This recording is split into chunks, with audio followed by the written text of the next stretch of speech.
Welcome. स्वागत है आप सभी का पॉइंट 2.2.0 में। इसके पहले आपको पढ़ाया जा चुका है डायरेक्ट इनडायरेक्ट नरेशन का पार्ट 1। तो आइए हम पार्ट 2 पर चलते हैं। चलिए देखते हैं पार्ट 2 क्या है। आज हम पार्ट 2 में सीखेंगे यदि रिपोर्टिंग वर्ब पास्ट टेंस में हो तो, कौन से टेंस में हो तो, पास्ट टेंस में हो तो हम रिपोर्टेड स्पीच में क्या परिवर्तन करते हैं। देखिए, यदि रिपोर्टिंग वर्ब पास्ट टेंस में हो, कौन से टेंस में हो, पास्ट टेंस में। फिर से समझिएगा, अगर एक एग्जांपल लेता हूं कि मोहन शेष, तो मोहन क्या कहता है, Sita is a beautiful girl.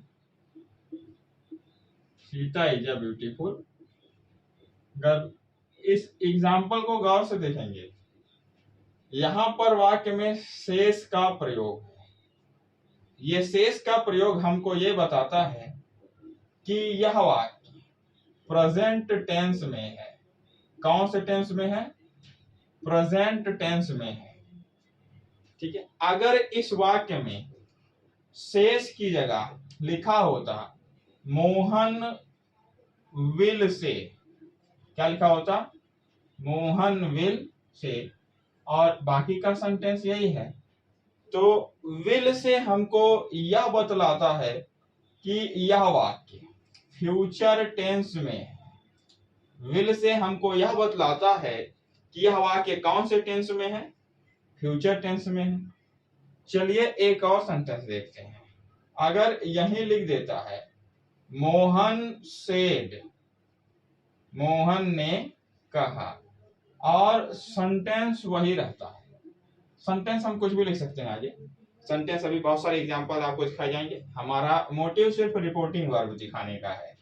तो यहाँ पे देखिए सेड का उपयोग कर दिया गया।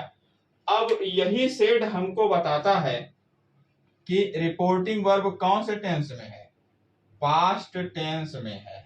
इस बात पे गौर करिएगा, रिपोर्टिंग वर्ब कौन से टेंस में आ गया, पास्ट टेंस में।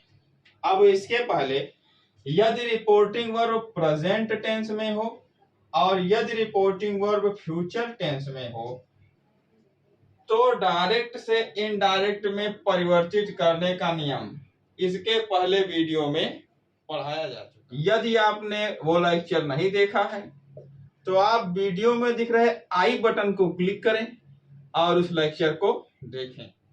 तो देखिए, यदि रिपोर्टिंग वर्ब पास्ट टेंस में हो तो रिपोर्टेड स्पीच की सहायक क्रिया यानी हेल्पिंग वर्ब को बदलते हैं। हेल्पिंग वर्ब का रिलेशन सदैव किससे होता है, टेंस से होता है। इस बात को याद रखिएगा, हेल्पिंग वर्ब का रिलेशन सदैव टेंस से होता है। और टेंस कितने प्रकार के होते हैं, टेंस 3 प्रकार के होते हैं। सबसे पहला होता है प्रेजेंट, दूसरा होता है पास्ट, और तीसरा होता है फ्यूचर। इन तीनों के 3 भाग होते हैं। पहला भाग होता है इंडेफिनिट और दूसरा भाग होता है कॉन्टिन्यूअस,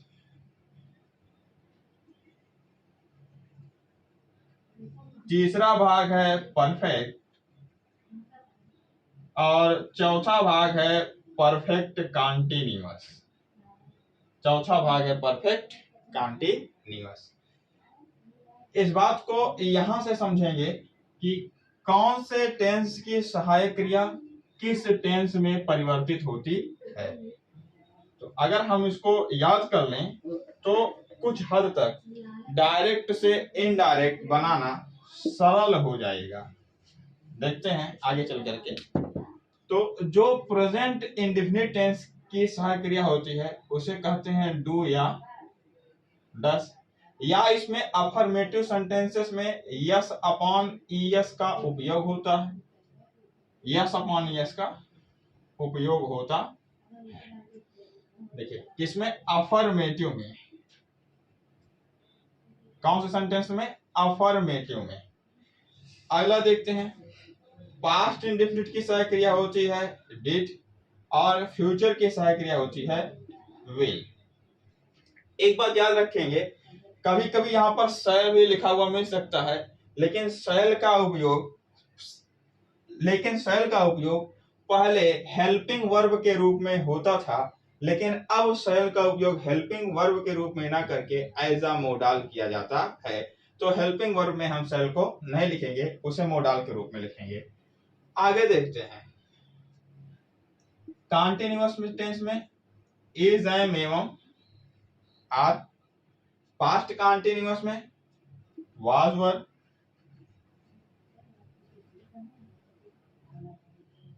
और विल बी। इसी प्रकार से हैज या फिर हैव या फिर हैड या फिर विल हैव या फिर विल हैव, इसी तरीके से सभी में सिर्फ और सिर्फ बीन बजा देना है, नागिन जैसे बीन बजा। हैव बीन, तो भैया नागिन ना चाहिए इसी में। हैड बीन और will have been, will have में भी हम एक बार नागिन नचाएंगे, विल हैव बीन। अब देखिए, जो चेंजिंग होती है वो प्रेजेंट इंडेफिनिट का हेल्पिंग वर्ब चेंज हो जाता है पास्ट इंडेफिनिट में, कॉन्टिन्यूअस बदल जाता है पास्ट कॉन्टिन्यूअस में, यानी सभी का सभी प्रेजेंट पास्ट में बदल जाता है। देखिए, डू डज डिड में, is am are was were में, हैज हैव हैड में, has been have been had been में। अब प्रश्न यह उठता है कि यदि पास्ट इंडेफिनिट यानी डिड आ जाए तो वो किस में बदलेगा, तो डिड बदल जाता है हैड में। डिड किस में बदलता है, हैड में। इसी तरीके से जो वाज और वर है वो बदलता है हैड बीन में। इस बात को हमेशा याद रखेंगे क्योंकि ये हेल्पिंग वर्ब हमेशा ही चेंज होती है।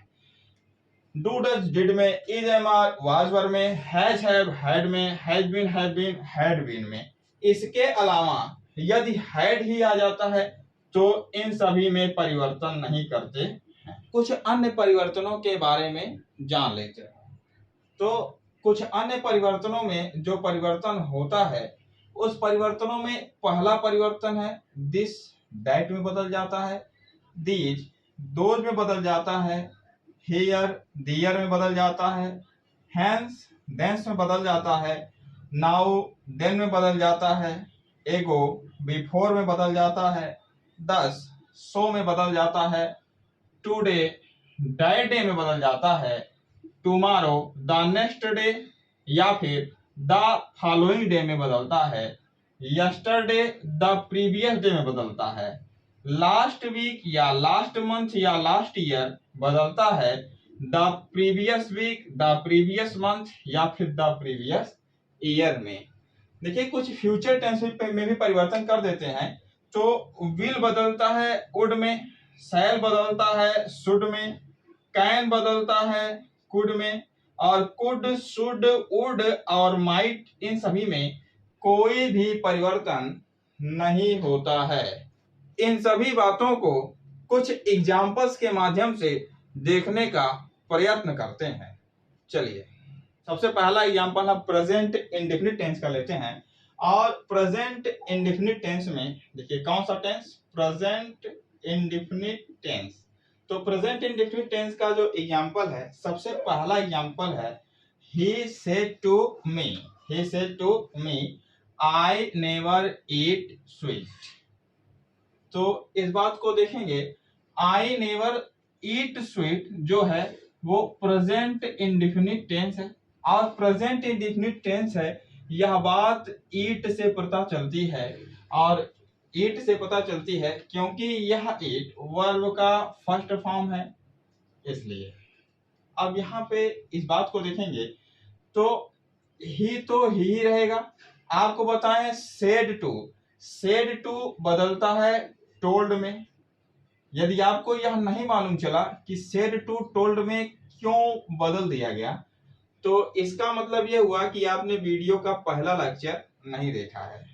तो नियमतः सेट टू टोल्ड में ही बदलता है और सेट टू को बदलते हैं किसमें? टोल्ड में। सेट टू में कॉमा और इन्वर्टेड कामा हटा करके डैट कंजक्शन का उपयोग कर देते हैं। अब आई को चेंज करना है, आई चेंज करना है तो आई आप समझते ही हैं कि आई बराबर फर्स्ट पर्सन का प्रोनाउन है, फर्स्ट पर्सन का प्रोनाउन। और आपको बताया गया था SON बटे 1 2 के, यानी कि जो फर्स्ट पर्सन का प्रोनाउन है वो सब्जेक्ट के अनुसार बदलता है। तो देख लेते हैं यहाँ पर सब्जेक्ट कौन है? ही है और ऑब्जेक्ट कौन है? मी है। तो फर्स्ट पर्सन के प्रोनाउन को हम बदलेंगे ही के अनुसार, तो यह भी ही हो जाएगा। आप इस बात को प्रोनाउन चार्ट के माध्यम से देखिएगा जो कि वीडियो के लेक्चर नंबर 1 में पढ़ाया गया है। ही आई के जस्ट नीचे जो भी मिलता है वो ही होता है, यानी कि थर्ड पर्सन के प्रोनाउन में। और हम उसी प्रोनाउन चार्ट से ही इसको चेंज करते हैं, वीडियो के फर्स्ट लेक्चर में ये सिखाया गया है। तो उसी नियम के अनुसार आई बदल जाएगा ही में और नेवर का नेवर ही रहेगा, इस बात को समझेंगे। अब चूंकि इट है वर्ब का फर्स्ट फॉर्म और ये दर्शाता है प्रेजेंट इंडेफिनिट टेंस को, तो इस प्रेजेंट इंडेफिनिट टेंस को हमको बदलना है पास्ट इंडेफिनिट टेंस में। तो ध्यान देंगे, और पास्ट इंडेफिनिट टेंस में हम वर्ब की सेकेंड फॉर्म का उपयोग करते हैं। तो इट की सेकेंड फॉर्म होती है एट और बाकी सब वैसे ही स्वीट्स। एक हो गया। देखिए हमने परिवर्तन क्या किया, हमने बना दिया he said to me I never eat sweet को he told me that he never ate sweets में, और हमारा डायरेक्ट से इनडायरेक्ट में बदल गया। देखिए अब जो दूसरा सेंटेंस लिखा हुआ है he said to हीना, वह हीना से, उसने हीना से कहा I love you। इसमें देखते हैं तो ही, अब देखिए ही लिखेंगे क्योंकि ये सब्जेक्ट है। सेड टू, अब अभी बताए सेड टू को किसमें बदलते हैं? टोल्ड में। Hina as a object use किया गया है, हिना ऑब्जेक्ट है। कॉमा और इन्वर्टेड कामा हटा करके दैट कंजक्शन का उपयोग करते हैं। अब आई अभी ही चेंज हुआ था क्योंकि ये फर्स्ट पर्सन का प्रोनाउन है, तो इसे थर्ड पर्सन के प्रोनाउन में चेंज कर देंगे। तो थर्ड पर्सन के सिंगुलर में आई का ही हो जाता है, इस बात को याद करिए ही। अब चूंकि लव है, लव, तो देखिए यू लिखा हुआ है, यू, तो यू आप देखिए किसके लिए उपयोग किया जा रहा है? यू उपयोग किया जा रहा है हिना के लिए। तो आप जानते हैं यदि यू को बदलते हैं, देखिए इस बात को समझिएगा, यू सेकंड पर्सन का प्रोनाउन है। यू कौन से पर्सन का प्रोनाउन है? सेकंड पर्सन का प्रोनाउन। और सेकंड पर्सन के प्रोनाउन को ऑब्जेक्ट के अनुसार बदलते हैं, और यहाँ पे ऑब्जेक्ट कौन है? हीना है, अभी भी बताए। तो यू को हीना के अनुसार बदलेंगे, और यदि यू को बदला जाता है तो आप जानिए ऑब्जेक्टिव केस में यू हर हो जाता है। देखिए यदि, तो हीना के लिए हर हो जाएगा, तो दैट ही लव हर।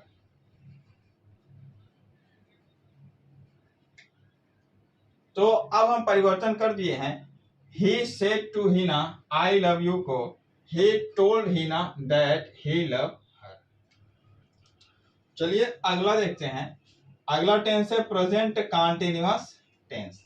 अब प्रेजेंट कंटीन्यूअस टेंस का एग्जांपल देखते हैं, तो डायरेक्ट में है राम सेड टू श्याम। तो Ram said to Shyam I am watching TV. तो अब सेड टू किसमें बदलता है? टोल्ड में, और बाकी सभी वैसा रहेगा। तो यहाँ लिख देते हैं राम, यहाँ लिख देते हैं श्याम। तो राम टोल्ड श्याम, अब दैट लगा देंगे, दैट आई का आपको कब से बता रहे हैं? ही बन जाएगा। अब देखिए is I, is am are हमेशा परिवर्तित होते हैं वाज वर्ब में, याद रखिएगा इज एम आर हमेशा परिवर्तित होते हैं वाज वर्ब में, यदि यह पास्ट टेंस में हो तब। तो ही के साथ लगेगा वाज, और वाचिंग टीवी, वॉचिंग टीवी, ये बदल चुका है इनडायरेक्ट सेंटेंस में। चलिए अगला देखते हैं प्रेजेंट परफेक्ट टेंस में। प्रेजेंट परफेक्ट टेंस का एग्जांपल लेते हैं। Sita said I have already cooked. Sita said I have already cooked. तो यहां भी देखिए, अब यहां पर कुछ भी नहीं परिवर्तित करना, सीता सेड का तो सीता सेड ही रहेगा क्योंकि यहां पर परिवर्तन नहीं है, और दैट लिख देंगे। देखिए अब चूंकि सीता है तो आई का अब ही ना होकर के सी हो जाएगा, ठीक है, सी। आज अब हैज हैव को बदलते हैं हैड में, अभी भी परिवर्तन के तौर पर बताया आपको, तो सी हैड ऑलरेडी कुक्ड। चलिए अगला देखते हैं प्रेजेंट परफेक्ट कंटीन्यूअस टेंस का एक एग्जांपल ले लेते हैं, और डायरेक्ट टेंस में इसमें लिखा हुआ है श्याम सेड टू राम। देखिए अब यहां भी सेड टू है तो सेड टू को हम तुरंत बदल देंगे टोल्ड में, बाकी सबको वैसे ही रहने देंगे, श्याम और राम, दैट लगा देंगे। अब देखिए अब यहां पर सीता के लिए कहा गया सीता, अब देखिए हैज बीन हैव बीन को बदलते हैं हैड बीन में, हैड बीन, और बन जाएगा playing since morning, since morning. अब यहाँ बोर्ड पर कुछ एग्जाम्पल लिखे हुए हैं जो कि पास्ट और फ्यूचर टेंस के हैं। इन एग्जाम्पल्स को आप होमवर्क के तौर पर सॉल्व करिएगा, और यदि सॉल्व नहीं होता है तो अगले वाले लेक्चर में देखिएगा, और यदि सॉल्व कर लेते हैं तो अगले वाले लेक्चर में इसका मिलान करिएगा। इसी के साथ आज का ये लेक्चर समाप्त होता है। बने रहिए हमारे साथ और इंतजार करिए अगले लेक्चर का। धन्यवाद।